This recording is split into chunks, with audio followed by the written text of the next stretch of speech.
Hello दोस्तों, welcome back on my YouTube channel super 20 coaching centre में आपका हार्दिक स्वागत है। और आज हम एक ऐसे विषय के साथ उपस्थित हुए हैं जो कि छात्रों के जीवन से जुड़ी हुई जो भी समस्याएं हैं उनका समाधान इन 4 श्लोकों में छुपा हुआ है। ये गीता के 4 श्लोक हैं।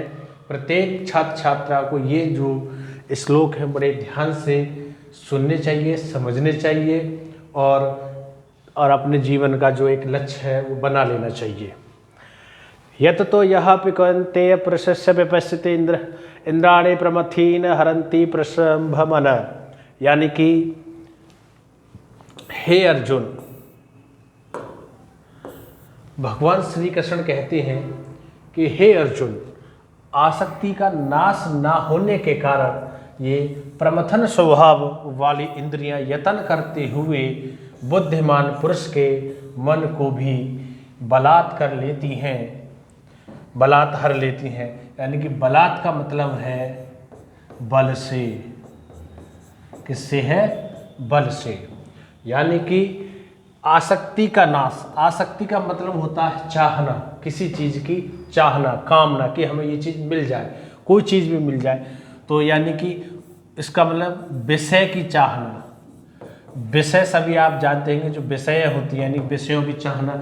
यानी कि हमें कोई वस्तु की चाहना है, वो चीज़ हमें चाहिए, तो इसको कहते हैं कि हम अगर हमारी चाहना ख़त्म नहीं हो, अगर हमारी जो विषयों की चाहना है, जो आसक्ति है, उसका नाश ना हो, तो हमारी जो इंद्रियां हैं, जो हमारी इंद्रियां हैं क्या है, जो कितना भी यत्न कर लो आप, कितना भी यत्न, अगर आपके अंदर आसक्ति का नाश नहीं हुआ तो कितनी भी आपकी जो है इंद्रियां कितनी भी क्या हो, मजबूत हो, तो आप बुद्धिमान पुरुष के मन को भी वो बलात् हर लेती है, यानी बल से हर लेती है।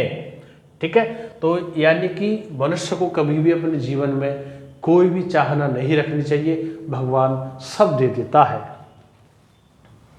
चलिएगा नेक्स्ट श्लोक है आपका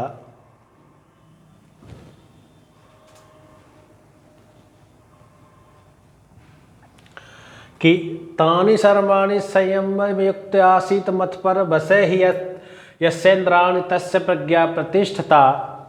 यानी कि इसीलिए साधक को चाहिए कि वह उन संपूर्ण इंद्रियों को वश में करके समाहित चित्त हुआ मेरे परायण होकर ध्यान में बैठे।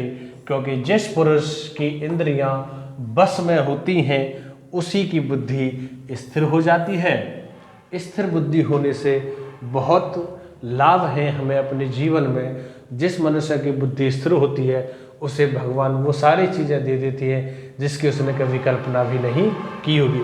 आपने देखा होगा कि बहुत सारे व्यक्ति कामना के बस होकर के, यानी कि उनकी विषय की आसक्ति है कि मुझे IAS बनना है, ये कामना है।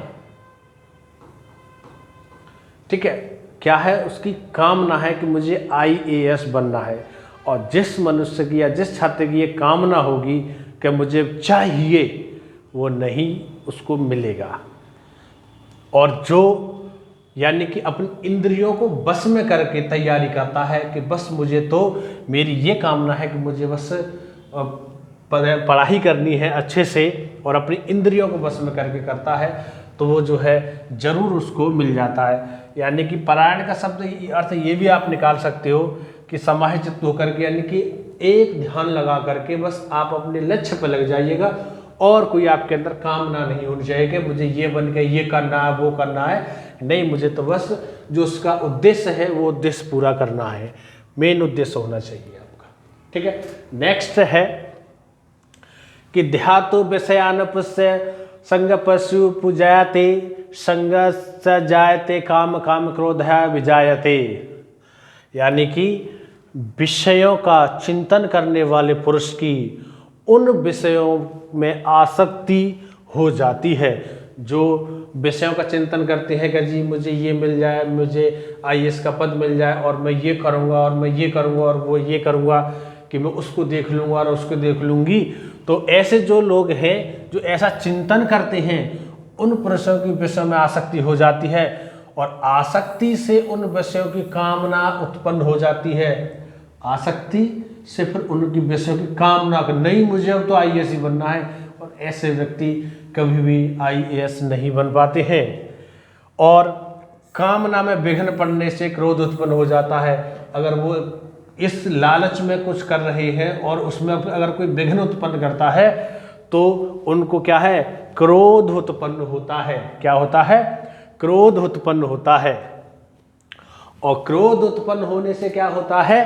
क्रोध उत्पन्न होने से देखिएगा अगले श्लोक में कहा गया है, क्रोधवति सम्मोह सम्माह वृत्ति विभ्रम स्मृति भ्रंशाद बुद्धिनाशो बुद्धिनाशो सत्प्रयाणस्यति। यानी कि क्रोध से अत्यंत मूढ़ भाव उत्पन्न हो जाता है। क्रोध से अत्यंत मूढ़ भाव उत्पन्न हो जाता है और मूढ़ भाव से स्मृति में भ्रम हो जाता है। ध्यान से पढ़ लो एक बार कि क्रोध से अत्यंत मूढ़ भाव उत्पन्न हो जाता है और मूढ़ भाव से स्मृति में भ्रम पैदा हो जाता है। और स्मृति में अगर भ्रम पैदा हो गया तो उससे बुद्धि और ज्ञान शक्ति का नाश हो जाता है। और जब बुद्धि या ज्ञान शक्ति का नाश हो जाने से वह पुरुष अपनी स्थिति से गिर जाता है। यानी कि अगर हमारी इंद्रियां अपने वश में रह करके अगर हम कोई कार्य करते हैं तो उससे क्या है, हमें क्रोध नहीं आएगा। क्रोध नहीं आएगा तो मूढ़ भाव उत्पन्न नहीं होगा, और मूढ़ भाव उत्पन्न नहीं होगा तो हमारी स्मृति में भ्रम पैदा नहीं होगा, और स्मृति में भ्रम नहीं होगा तो हमारी बुद्धि अर्थात ज्ञान शक्ति का नाश नहीं होगा, और जब ज्ञान शक्ति का नाश नहीं होगा तो वह पुरुष अपनी स्थिति से ऊपर उठ जाएगा। तो यानी कि मनुष्य को सिर्फ और सिर्फ अपनी इंद्रियों को वश में रख करके कोई भी कार्य करना चाहिए।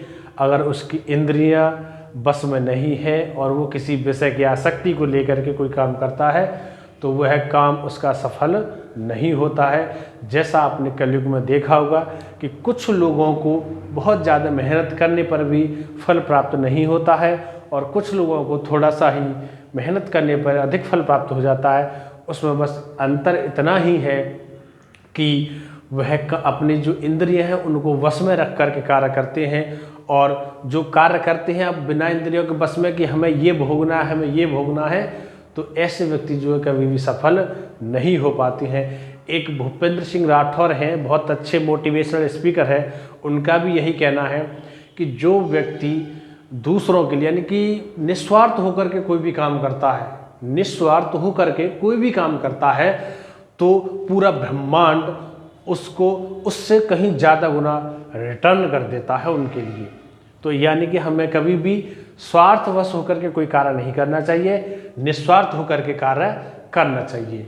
धन्यवाद। राधे राधे। जय श्री कृष्ण।